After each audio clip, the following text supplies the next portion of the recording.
ఇప్పుడు ఒక super exclusive news చూద్దాం. 12 గంటలు 3 ఆలయాలు 165 కోట్ల విరాళం.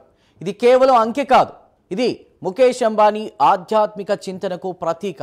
ఆయన తిరుమల శ్రీవారి అన్నదానానికి 100 కోట్ల రూపాయలను విరాళం ప్రకటించడం వెనుకున్న ఆంతర్యం ఏంటి? కేవలం కొన్ని గంటల్లోనే 165 కోట్లను ఆలయాలకు విరాళంగా ఇచ్చిన ముఖేష్ అంబానీపై ఆధ్యాత్మికవాదులు ప్రశంసలు కురిపిస్తున్నారు. రైట్, దీనికి సంబంధించిన పూర్తి వివరాలు మా ప్రతినిధి సునీల్ అందిస్తారు.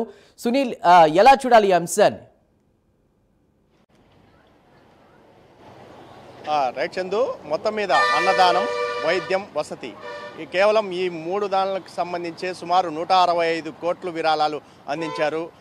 ఏదైతే రిలయన్స్ ఇండస్ట్రీస్ అధినేత ముఖేష్ అంబానీ, ఏదైతే ఆయన మొన్నటి ఆదివారం ఏదైతే తిరుమల శ్రీవారి దర్శనార్థం వచ్చారు, ఆయన వచ్చిన వెంటనే తిరుమలలో ఉన్నటువంటి నిత్య అన్నదాన సత్రానికి సంబంధించి ప్రత్యేక వంటశాల ఏర్పాటు చేసేందుకు తన వంతు ఏదైతే భక్తులకి సేవ చేస్తున్నటువంటి దాంట్లో ఇటువంటి మహద్భాగ్యం నాకు కలగడం ఒక అదృష్టంగా భావిస్తూ నేను ఈ టీటీడీకి 100 కోట్లు ఇస్తానని చెప్పేసి ఆయన అయితే ప్రకటించిన పరిస్థితి అయితే ఉంది. దానికి సంబంధించి కూడా ఇప్పటికే పూర్తి స్థాయిలో అధికారులతో మాట్లాడిన పరిస్థితి. అంటే ముఖ్యంగా తిరుమలలో నిత్యం 2 లక్షల మందికి భక్తులకి అన్న ప్రసాదం వితరణ చేసే విధంగా పూర్తిగా ఏదైతే వంటశాలను ఏర్పాటు చేయాలని చెప్పేసి టీటీడీని కోరిన పరిస్థితి. అదే ఆదివారం రోజే మరోవైపు కేరళలోని గురువాయూరు కైతే శ్రీకృష్ణ మందిరానికి అయితే వెళ్ళారు. అక్కడ కూడా ఏదైతే నూతనంగా నిర్మిస్తున్నటువంటి మల్టీ సూపర్ స్పెషాలిటీ హాస్పిటల్కి సంబంధించి 15 కోట్ల రూపాయల చెక్కును అక్కడ ఉన్నటువంటి అధికారులు కావచ్చు, మరోవైపు ఆలయానికి సంబంధించిన వారికి అందజేసిన పరిస్థితి ఉంది. ఎందుకంటే వైద్యానికి సంబంధించి నా వంతు సహాయం ఇదని చెప్పేసి ఆయన అయితే ప్రకటించిన పరిస్థితి ఉంది. మరోవైపు రాజస్థాన్, అంటే కేవలం 12 గంటల వ్యవధిలోనే మరోవైపు ఇంకో ప్రాంతం రాజస్థాన్కి వెళ్ళారు. రాజస్థాన్లో ఉన్నటువంటి నాథ్ ఆలయానికి అయితే ఆయన వెళ్ళిన పరిస్థితి ఉంది. అక్కడ ఉన్నటువంటి భక్తుల వసతి సముదాయానికి సంబంధించి చూసుకున్నట్టయితే ఆయన చెల్లించిపోయారు. ఎందుకంటే అక్కడ ఉన్నటువంటి ఏర్పాట్లు కావచ్చు, ముఖ్యంగా వసతి సరిగా లేక చాలా ఇబ్బందులు పడుతున్నారని చెప్పేసి అక్కడ కూడా వసతికి సంబంధించి 50 కోట్ల రూపాయలు ఆయన అయితే ప్రకటించారు.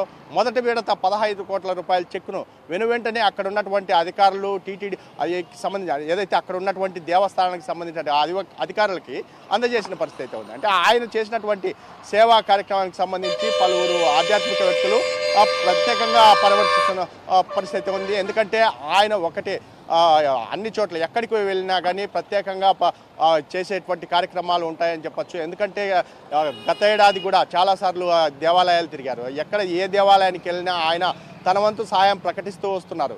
ముఖ్యంగా ఈ 2 రోజుల నుంచి చూసుకున్నట్లయితే ఆయన గురించే ప్రత్యేకంగా ఏదైతే ముఖ్యంగా వీళ్ళు అంటే గురూజులు కావచ్చు, ముఖ్యంగా మిగతా రాజకీయవేత్తలు కూడా ప్రత్యేకంగా ప్రశంసలు కురిపిస్తున్నారు. ఎందుకంటే ఆయన కేవలం తిరుమలకు మాత్రమే కాదు 100 కోట్లు, మిగతా ప్రాంతాలకు కూడా ఇట్లా కోట్ల రూపాయలు వెచ్చించి ఇవ్వడం చాలా సంతోషకరం అని చెప్పేసి వాళ్ళైతే తెలుపుతున్న పరిస్థితి ఉంది. అంటే ప్రధానంగా చూసుకున్నట్టయితే రాజస్థాన్కి ఎక్కువ ఇచ్చిన పరిస్థితి ఉంది. రాజస్థాన్లో ఉన్నటువంటి నాథ్ ఆలయానికి సుమారు 50 కోట్లు ఇచ్చిన పరిస్థితి ఉంది.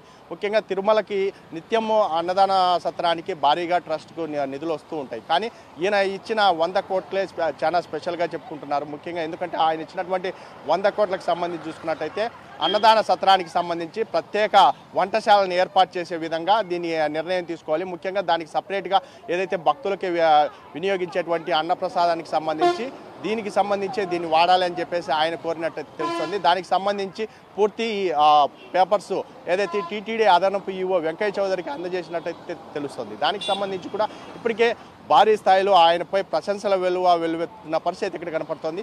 ఏదేమైనప్పటికీ ఆయన కేవలం 12 గంటలు, అంటే ఒకే రోజులో 12 గంటల్లో 3 ప్రాంతాలు, అంటే ఇటు కేరళ, అటు రాజస్థాన్, ఇటు ఆంధ్రప్రదేశ్ 3 ప్రాంతాల్లో తిరిగి 3 ప్రాంతాల్లోనూ 165 కోట్ల దాకా విరాళం ఇవ్వడం చాలా సంతోషకరమైందని చెప్పేసి చాలామంది తెలుపుతున్న పరిస్థితి ఇక్కడ కనపడుతోంది. Chandu. Right, thank you Sunil, thank you for the updates.